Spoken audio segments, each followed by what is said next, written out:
¿Qué tal? ¿Cómo están? Ahora mismo el país tiene mucho interés en cuál va a ser el procedimiento para tramitar la denuncia constitucional que la fiscal de la Nación, Patricia Benavides, ha presentado en contra del presidente de la República y una serie además de personajes ante el Congreso, ante la Subcomisión de Acusaciones Constitucionales.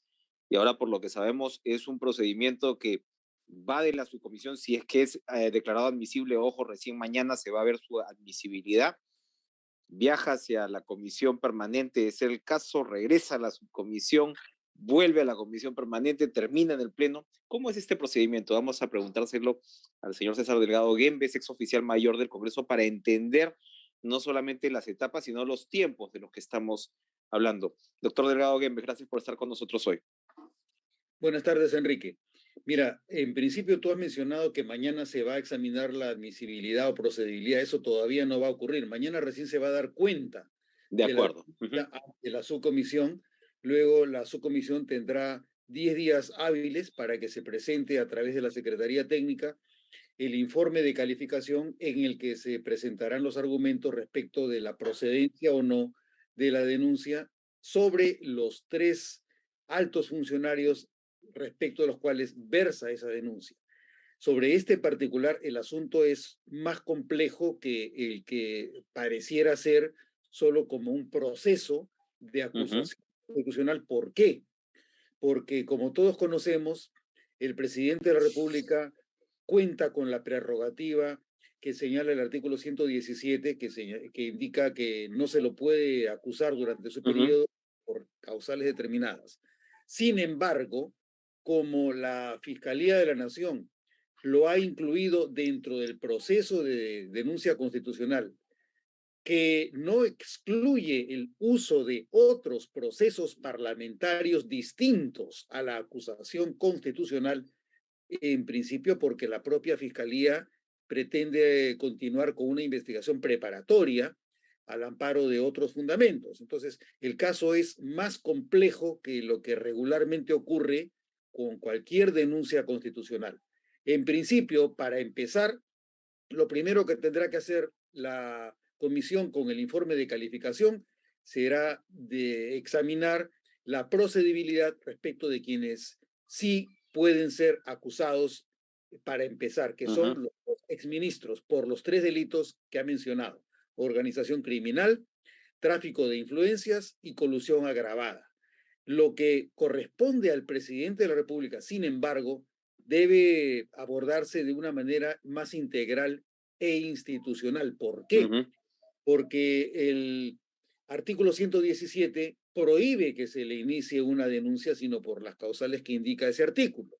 Eso no quita que el Congreso, conociendo las irregularidades que se le imputan al presidente de la República, que no haga nada con esa denuncia. O sea, es imposible que el Congreso, sabiendo que existen elementos de juicio, hechos, evidencia, pruebas, que se quede solamente con el proceso de acusación constitucional. Es probable que pueda utilizarse esa misma información para utilizar otros procesos parlamentarios, como pudieran serlo el proceso de vacancia que contempla el artículo 113, inciso 2, o el artículo 114, inciso 1, La suspensión.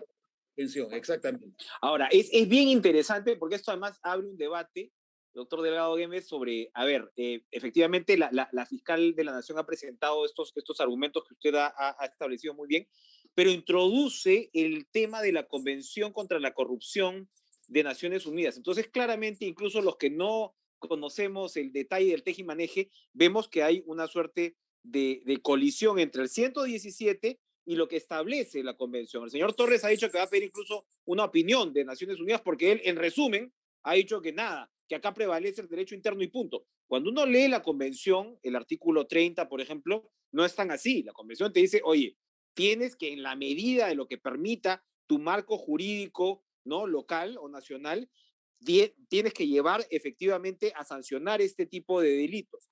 Y ahí por eso uno se pregunta si figuras como la de la suspensión podrían adherirse o establecer de alguna manera el equilibrio que quizás se estaría demandando a partir de la Convención contra la Corrupción. ¿Qué opina al respecto? Mira, el caso no es lo simple que en algunos casos se ha Ujú, planteado, ¿no? ujú. Porque no basta con que la convención indique en sus incisos 2 y 3 del artículo 30 que los países deben integrar dentro de su ordenamiento interno normas que permitan la sanción de los altos funcionarios involucrados en actos de corrupción. Es cierto que eso es lo que señala la convención y ese es el espíritu, Ujú. pero no es cierto, como algunos afirman, que el artículo 117 de la Constitución haya quedado en desuso, abrogado, anulado o que haya quedado sin Ya. efecto. ¿Por qué? ¿Por qué? Porque para que eso ocurriera, en principio, debido al contenido de la convención, que tiene materia supuestamente constitucional, esa convención tendría que haber sido aprobada el año 2004, el 30 de septiembre es cuando se la aprobó el Congreso y entró en vigencia el 14 de diciembre del año 2005. Esa convención tendría que haber sido aprobada con el proceso de reforma constitucional, de forma que el artículo 117 quedara modificado. Pero ese no ha sido el caso, pues. Ese no ha sido el caso. Por más que quisiéramos que eso ocurriera, nuestros deseos son insuficientes para que la convención entre en efecto, dejando de lado o sin efecto el artículo 117. Lamentablemente eso no puede ser así. Y Ujú. entonces, pero el argumento que tiene la Fiscalía es que hay que utilizar la convención en lo que se refiere a la lucha contra la corrupción. La Fiscalía de la Nación, es imposible que el Congreso se tape los ojos y haga de cuenta que con el 117 blinda al presidente y ya no cabe hacer absolutamente nada. ¿Por qué? Porque existen, como señalo, esos otros dos procesos, que son el proceso de vacancia o el proceso de suspensión, en los que habría que utilizar hechos y evidencia que pone al alcance del Congreso la Fiscalía de la Nación. Ahora, es bien interesante porque, claro, este tema que, como decía, va de la subcomisión, va a la comisión permanente le regresa a la subcomisión, ¿no? Y vuelve a pasar y al final llega al Pleno. El Pleno, digamos, cuando ya se llega a la votación del Pleno, el Pleno puede tomar en consideraciones todo este debate que usted está señalando, es decir, el Pleno va a tener que tomar una decisión sobre qué hacer al respecto. Entonces, si bien el 117 te plantea esas limitantes, el 114 yo lo veo, al menos desde fuera, un poco más, no sé si ambiguo es la palabra, ¿no? Porque dice, el Congreso puede suspender al presidente por incapacidad temporal y no te dice mucho más en ese sentido. Y uno dice, claro, mientras se da la investigación frente a una obstrucción a la justicia, podría darse una situación de estas, sin descontar el tema de la vacancia, que usted también, por supuesto, lo ha subrayado. Mira, ahí el problema es que si nos ciñéramos exclusivamente al proceso de acusación constitucional, no habría salida. ¿Por qué? Ya, Porque tendría que aplicarse la literalidad del artículo 117 y por lo ok. tanto no cabría acusar al presidente. Pero, como digo, el Congreso tiene iniciativa respecto de otros Uh procesos -huh, uh parlamentarios, -huh. para lo cual debe utilizar la información, los hechos, la evidencia, las pruebas que ha puesto a su alcance la Fiscalía, en razón de lo cual nada impediría que se presentaran mociones de orden del día para incoar los procesos o de suspensión o de vacancia, dejando que el proceso de acusación constitucional siga su curso. ¿El curso cuál tendría que ser? Que respecto del presidente de la República quede en suspenso el pronunciamiento sobre su procedibilidad hasta que concluya el procedimiento relacionado con los ministros y ver qué cosa es lo que hace el Congreso en las vías paralelas de las que dispone. Uh Entonces, -huh. es un proceso que en sí mismo no llevaría a mucho, pero si el Congreso tomara decisiones con otros procesos, podría muy bien utilizar la información. Es súper interesante. ¿Usted cree, leyendo ya toda la acusación y explicando los puntos como los está explicando, que la Fiscalía estaba tomando en cuenta esas posibilidades? Es decir, que el Congreso tome iniciativas distintas que no necesariamente vayan por el 117, porque si no uno dice, hay quienes dicen, no, o sea, como los que denuncian a la fiscalía, ¿no? Y por parte del Congreso y la señora Betsy Chávez, ¿no? Entonces sale, nada, una denuncia porque tú lo estás acusando por delitos que no lo puedes acusar, entonces te denuncio constitucionalmente. Pero lo que usted nos está describiendo es una figura mucho más compleja. Y lo que me pregunto es si en el espíritu de la denuncia va de alguna manera esa advertencia, ese mensaje, vamos a decirlo así, al Congreso, decir, oye, tú con esto podrías tomar otras iniciativas.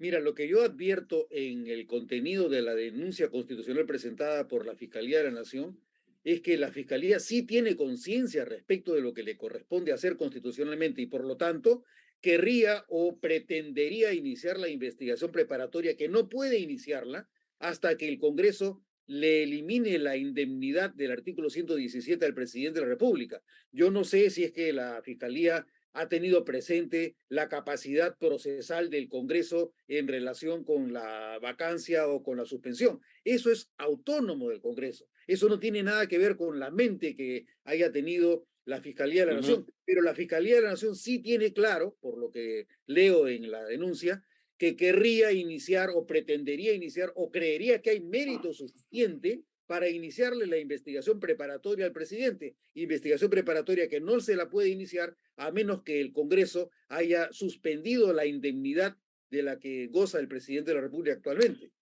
Ahora, entonces usted lo que claramente nos dice es muy difícil que con el 117 como denuncia constitucional, porque lo que el 117 te dice, no puedes denunciar al presidente a no ser No por puedes estos acusarlo, delitos, no puedes acusarlo, perdón, a no ser por estos delitos que están bastante claros, ¿no? Y que no es el caso. Pero, a ver, entonces, si este proceso de alguna manera quedara de lado por el lado del presidente, hay voces que señalan que incluso, César Azabache lo dice, ¿no? Que habría que derogar el 117. Eso no suena muy bien, ¿no? Es decir, porque parecería un tema ya claramente con nombre propio. Es decir, estás haciendo una reforma constitucional para retirar esa protección, en todo caso, que tiene el presidente de la República y sancionar a este presidente en concreto. ¿Eso sería discutible o no? Mira, ahí hay un problema grave, porque es parte de los vicios de los procesos políticos el que tú dejes de lado un principio y una regla contenida en la Constitución, y es que tú no puedes legislar y por lo tanto tampoco puedes reformar la Constitución con nombre propio, porque la regla es que tú dictas las normas por la naturaleza de las cosas y no por la diferencia de las personas. Una cosa semejante es la que pretendió hacer el congresista Alejandro Muñante con su Sí, proyecto que usted para la criticó en Caretas, suspender. así es. Ajá. Exactamente. Entonces, ¿cuál es el inconveniente? Que si tú apruebas ese proyecto teniendo delante el caso del presidente de la República, le estás poniendo en bandeja al presidente de la República su defensa. ¿Por qué? Porque se habría incurrido en una inconstitucionalidad que consistiría en que tú estás aprobando una norma para que lo puedas suspender a él debido a que crees que no tienes las herramientas para suspenderlo, cuando sí las tienes en los procesos parlamentarios que permiten hacerlo. Un caso concreto. Todos sabemos que el Contralor de la República ha sido hasta dos veces ha sido removido por falta grave. ¿Existe un procedimiento parlamentario para la remoción del Contralor y de otros altos funcionarios como el Defensor del Pueblo por falta grave? No existe, pero existen procedimientos generales y existen normas para aprobar las remociones. La norma general es la que contiene el artículo 52 del reglamento del Congreso, que te dice que los acuerdos del Congreso se toman por mayoría simple. Y en el caso del señor Martín Vizcarra, a quien también se lo intentó suspender con el Congreso disuelto, se siguió el procedimiento de suspensión, pero se utilizó la mayoría legal. Eso cabe, eso es perfectamente parlamentario. Entonces, herramientas le sobran al Congreso. Lo que habrá que ver es si es que existe la voluntad y el cacumen político o la inteligencia política para resolver el caso. Exactamente, usted lo resume muy bien, es voluntad y claro, en todo caso capacidad de estrategia, porque finalmente lo que vemos es que más allá de todo lo que hemos conversado, lo que te da esta acusación es un sustento de fondo, más allá de la figura jurídica, que por supuesto hay que respetar para que este proceso sea constitucional, pero el sustento de fondo de muy probables delitos que realmente perturban lo que debería ser el ejercicio de una presidencia de la República en curso. ¿No? Finalmente, o sea, ¿no? Uno se queda con esa impresión. Mientras seguimos entretenidos con artificios como el de la denuncia constitucional contra la fiscal de la Nación, que todo lo que ha hecho es presentar la denuncia en ejercicio estricto de sus facultades, o el recurso de amparo que presenta el presidente de la República porque no se le estaría respetando de acuerdo al fuero que la Constitución le reconoce. Esos son cortinas de humo, pues. Así es, así es. Bien, esperemos entonces que se vayan disipando y que esto encuentre su cauce, como usted señala, voluntad y la capacidad, ¿no?, de establecer una estrategia que llegue a buen puerto. Inteligencia política. Efectivamente. César Delgado Guembes, muchísimas gracias por acompañarnos hoy con esta perspectiva tan interesante. Gracias por estar con nosotros. ¿Qué tal? ¿Cómo está? Ahora mismo el país discute cuál va a ser el destino de la denuncia constitucional presentada por la fiscal de la Nación contra Pedro Castillo, pero hay una serie de personajes que se incluyen en esa denuncia constitucional y unos son los llamados niños de Acción Popular. 6 congresistas que lo que describe la investigación es, porque hay quienes quieren querer ver esto como una negociación política, digamos, usual, ¿no? Siempre hay que negociar, hay que transar con congresistas, siempre puede haber un intercambio de demandas que ellos tienen, pero acá estamos hablando no solamente de pedir direcciones, ¿no?, en los ministerios, claramente, pero sobre todo direccionar obras. Incluso se habla pues de que en el presupuesto de la República hay un famoso 0.5% destinado a de alguna manera, toma y daca para que los congresistas favorezcan finalmente a sus regiones, pero aquí estamos hablando de un festinamiento de obras con una intención claramente corrupta, es decir, beneficiar a determinadas constructoras y evidentemente beneficiar a los propios congresistas conocidos como niños. Ahora mismo, 3 de ellos están en la subcomisión de acusaciones constitucionales y uno se pregunta finalmente cómo hacer con este gato de despensero, cuál debería ser el rol que debería jugar el Congreso y, claro, la otra pregunta es cuál es el rol que debería jugar su propio Partido de Acción Popular, que lo que entendemos es que los ha suspendido, pero ellos mismos siguen cumpliendo con todos sus derechos como congresistas. Vamos a conversar con el alcalde de San Isidro, Augusto Cáceres, además pues axiopopulista, que tiene una posición bastante definida, entendemos, sobre la hoja de ruta que se debería tomar con estos congresistas desde el partido, que indudablemente se ve claramente afectado por toda esta situación. Alcalde Cáceres, gracias por estar con nosotros hoy. ¿Qué tal, Enrique? ¿Cómo estás? Gusto de saludarte. Un abrazo y un saludo a todos los oyentes y televidentes de Caletas. Muchas gracias. ¿Cuál debería ser la postura del partido? Es decir, el partido ya señaló que, entiendo yo, ha hecho lo que podía. ¿Ha hecho lo que podía la dirigencia del partido con los niños? No, en absoluto. Yo creo que se ha hecho muy poco.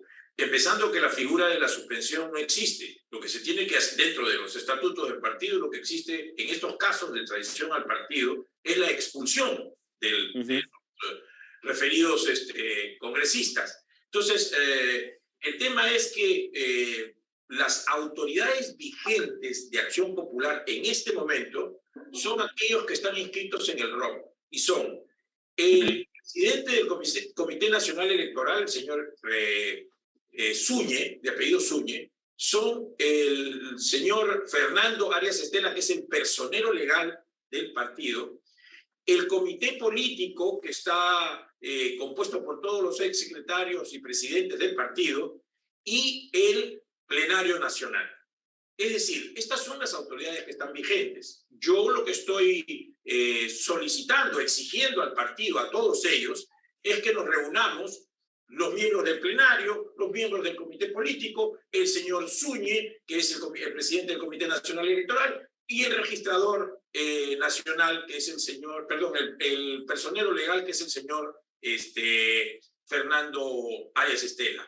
Y con ello, con esta autoridad que nos permite de expulsarlos de manera deshonrosa y pública a estos señores. Por eso es que es imprescindible que Acción Popular tome esta postura absolutamente principista para que el Congreso continúe el proceso que debería de ser también de manera pues, muy rápida de desaforo de estas personas ya no solamente acusadas, sino que están pues inmersas con allanamiento de morada y todo lo demás, dando un triste espectáculo para los congresistas de la República. para que se pueda sacar a estos congresistas, empezando por sacarlos de la Subcomisión de Acusaciones Constitucionales, a estos 3, que evidentemente se están agarrando con uñas y dientes Claro. a un poder que han adquirido, pues un poder corrupto que han adquirido al ser cómplices de Pedro Castillo en estos casi 900 millones de soles, según la Fiscalía, la Fiscalía de la Nación, estos 900 millones de soles en obras que se le dieron a estas empresas chinas en las cuales ellos han tenido participación pues ya bastante detallada y argumentada por la Fiscalía de la Nación. Entonces, yo creo que por ahí va el camino, mi estimado Enrique. Bien, ahora, ¿cuál es la respuesta de esa dirigencia? Usted ha hecho esto público, no es la primera vez que lo pone sobre la mesa. ¿Ha habido algún tipo de respuesta por parte de ellos? ¿Usted ha oficializado este pedido vía partidaria, vía escrita? Sí, hemos tenido, Enrique, una reunión partidaria en Chincheros el día 7 de este mes con ocasión del aniversario del nacimiento de Fernando Belaúnde, y yo me he reunido con 20 delegaciones de todo el Perú, y hemos adoptado este acuerdo. Este acuerdo lo hemos adoptado, tenemos ya más de 300 adherentes a este acuerdo, que le hemos llamado la Declaración de Chincheros, y estamos oficiando a todos estos estamentos del partido para que este sea el camino que se tome, especialmente al señor Ricardo Zúñez, quien hoy en día tiene casi la representación del partido, porque es una representación tipo reconocida en el registro de organizaciones partidarias. Entonces, eso es lo que creo, eso es lo que corresponde, y lo estamos oficializando en las siguientes horas. Usted señala muy bien, quien tiene la representación del partido es una persona que, digamos, puede que no sea pues, muy conocida, no tiene una vocería como tal, porque claro, no hay una dirigencia en todo el sentido de la palabra, ¿no? No hay una presidencia, no hay una secretaría general en curso, legítima, como debería haber. ¿Qué está pasando con la dirección de Acción Popular? ¿Por qué no se ha dado ese proceso interno? Mira, Enrique, el problema de Acción Popular tiene unos años. Mira, infortunadamente viene desde 2014, o sea, más o menos tenemos 8 años. La última dirigencia reconocida es el señor Alan Kessel como secretario general y el señor Mesías Guevara como presidente del partido, ambos con pues mandatos vencidos ya con largueza, ¿no? Y últimamente se pretendió hacer un proceso electoral, o mejor dicho, se hizo un proceso electoral el 21 de septiembre del año pasado, que arrojó en una primera instancia al señor Edmundo del Águila como ganador. Posteriormente se nombró un nuevo comité electoral nacional que en junio cambió la decisión del anterior comité nacional electoral y le dio el triunfo al señor Julio Chávez. Desde el punto de vista de los axiopopulistas y desde el punto de vista mío como miembro del plenario nacional, eso de ahí es absolutamente inexcusable. Lo que debió hacer el Comité Nacional Electoral reconocido del señor Zúñez en junio, debió de anular las elecciones. Entonces, hoy en día en el Jurado Nacional de Elecciones están pugnando por ser reconocidos tanto el señor Edmundo del Águila como el señor Julio Chávez, que han cometido vicios inexcusables. Han ido a votar personas fallecidas, se han arrancado es decir, cosas que son verdaderamente, que no tienen, digamos, perdón. Han invadido el local principal, se han trepado al muro de la Acción Popular como si fueran delincuentes para abrirse las puertas.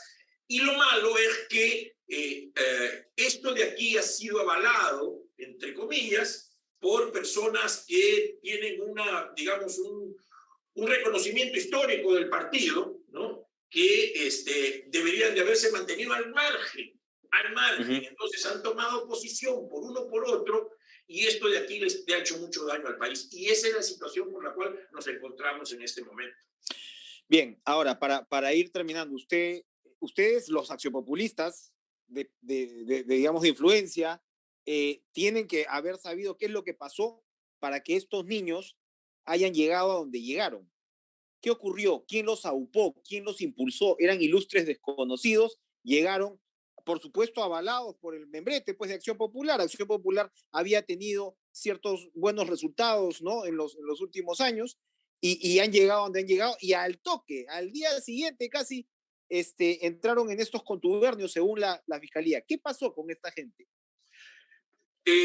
Mi querido Enrique, mira, como te decía, hace 8 años que tuvimos, desde hace 8 años no tenemos una dirigencia, es estos dirigentes, y voy a nombrarlos con nombre propio, ¿no? El señor Mesías Guevara, el señor Edmundo del Águila, el señor Víctor Andrés García Belaúnde, ¿no? El señor Johnny Lescano, que abandonaron la formación política del partido y lo dejaron a la deriva. Entonces, grupos que podrían llamarse novedosos o nuevos, como el del señor Julio Chávez, aparecieron en la escena y comenzaron a hacer el clientelaje. Es decir, se fueron por el Perú y comenzaron a fichar a los amigos, hicieron contubernio con estos llamados niños y pues ficharon a sus amigos, impidieron que otras personas se inscribieran y de la noche a la mañana aparecieron como los candidatos. Aquí el tema es que la responsabilidad es del señor Edmundo del Águila porque